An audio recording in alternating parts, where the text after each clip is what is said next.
Let's Reprogram Your Subconscious Mind by Dr. Bruce Lipton. I'd like to discuss the nature about how our life has been programmed, and how these programs control our life, our vitality, and our behavior in the world. Recognize this: if you buy a new computer and you turn it on, the built-in operating system prepares it to work.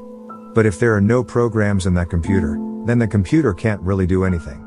Well, let's now relate this to a child. When the brain develops, it's got an operating system, but there are no programs in it.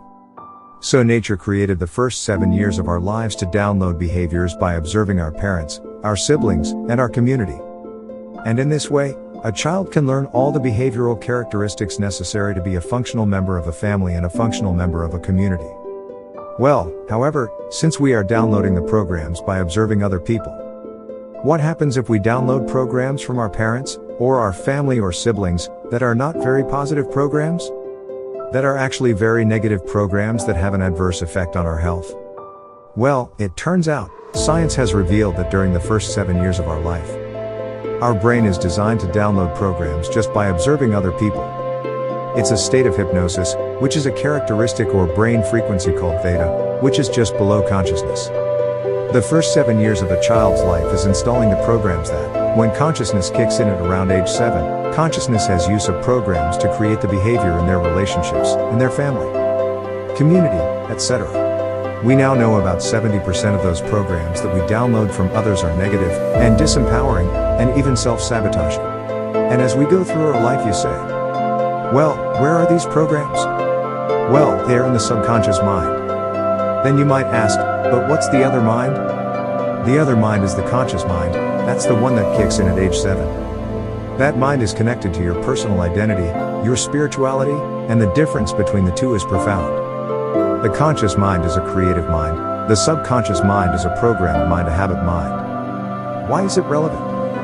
Well, if you're running from the conscious mind, then you're creating your life from wishes and desires and aspirations. However, if your life is under the control of the subconscious mind, it's just going to play back the programs that you downloaded from other people. Since other people didn't plan your wishes and your desires, the download you get may not even allow you to get into the life you really wish for. So here comes the important issue. Are we running our lives with conscious mind, or are we running our lives with the subconscious programs? Well, it turns out, science has revealed that only 5% of the day are we operating our nervous system using the conscious mind's creative wishes and desires. 95% of the day, our life is coming straight out of the programs in our subconscious. The reason why this is happening is that, when conscious mind is controlling our biology, sort of like a driver holding the wheel, taking us into the direction we want to go, our wishes and desires. However, when we are thinking, conscious mind has to let go of the wheel and go inside the brain. Why? Thought is an inside job, it's not outside. So, what happens when consciousness is thinking? It's not driving the vehicle. Well then, what happens to the vehicle? When conscious is thinking, subconscious is autopilot. So the moment we start thinking, biology is taken over by the programs that we acquired in the subconscious. Now, here comes the problem. 95% of the day we're operating from these programs, and the vast majority of them are disempowering and self-sabotaging downloads. So we're not leading a life that takes us towards wishes and desires. We're leading a life that manifests the issues that we downloaded from other people, mostly negative. And therefore we struggle through life. And I say, well, why is there a struggle? Because you're not operating from wishes and desires any longer, you're operating from the habits you got from other people. So this becomes a very profound issue. Because it says, then, that the life that we're leading has already been controlled by the downloaded programs. If you give me an opportunity to download programs in the first 7 years, that will determine the child's rest of its life. Why? Because 95% of a person's life is coming from those programs. So the issue now is facing, what should we do with these programs? And the first issue is, what are the programs? Why? Because they were being downloaded in the last trimester of pregnancy, and all the way through the first 7 years of life. So, basically, you weren't there when you were in the womb, and if I asked you, what program did you get when you were 0, 1, or 2 years of age? Consciousness wasn't even engaged at that point.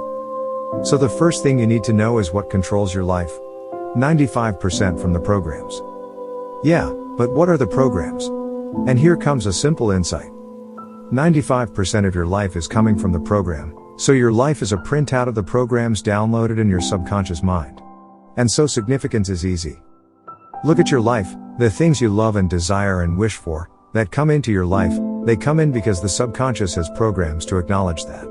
But here's the more important part. Where you struggle in your life, where you want to have a certain outcome but you work hard for it, you put a lot of effort into it, you're sweating over it to make something happen. Why are you struggling so hard to create those wishes and desires? And the answer is very simple. The programs that you were downloaded with do not support those ends. So as a result, your behavior is sabotaging you. And then, this is the link and the catch for all of it is, when you were playing subconscious programs, why are you playing them? Because conscious mind is inside thinking, and as a result conscious mind is not observing the behavior that's coming out from the program. And since most of those programs are self-sabotaging and disempowering, you yourself don't even see that you're engaged in the process because subconscious is playing that, and conscious mind is not observing it. And why this then becomes important is it's necessary for you to understand these programs, because we can change those programs. And when we change the programs in the subconscious, we rewrite the character of our lives. Well, the conscious mind is a creative mind, it can learn in any number of ways. Reading a self-help book, watching this particular video, going to a lecture, you can easily download new knowledge into the conscious mind. Significance is, the conscious mind is creative and it can be very smart. But the issue is, downloading new knowledge into the conscious mind does not change the program in the subconscious. It's a different mind, and learns in a completely different way. The subconscious mind is the habit mind, and by definition we don't want to change habits very easily. Especially for example, consider when did you learn how to walk? Before you were 2, almost all of us never have to relearn how to walk. Well, thank you subconscious mind, because you downloaded the habit of walking. And it tries to resist any change to that. But when you get a negative belief, it also tries to resist change. So the issue is this, how can I put programs into the subconscious mind? New ones to replace the ones that are sabotaging me, and the answer is this. There are only 3 ways that you can rewrite subconscious mind. The first way is through hypnosis. This is the process that you downloaded programs in the first 7 years. So every night when you go to bed, just when your conscious mind falls asleep, your subconscious mind is in operation. So, if you put earphones on as you go to bed and hear a program, it's not going into the conscious mind, but it's going straight into subconscious mind and can reprogram it. How do you get new programs after age 7? Repetition, practice, anything you needed to learn, you had to repeat it and repeat it to create a habit. So if you want to change the habit that's not supporting you, you have to engage a habit that does support you. If you're not a happy person, you can say every day, no matter how unhappy you are, you say to yourself repetitively, I am happy, I am happy. Over the day, you keep saying that. Guess what? Repetition, habituation, will change the program and one day you'll wake up and guess what? Your subconscious mind's already got a I am happy program.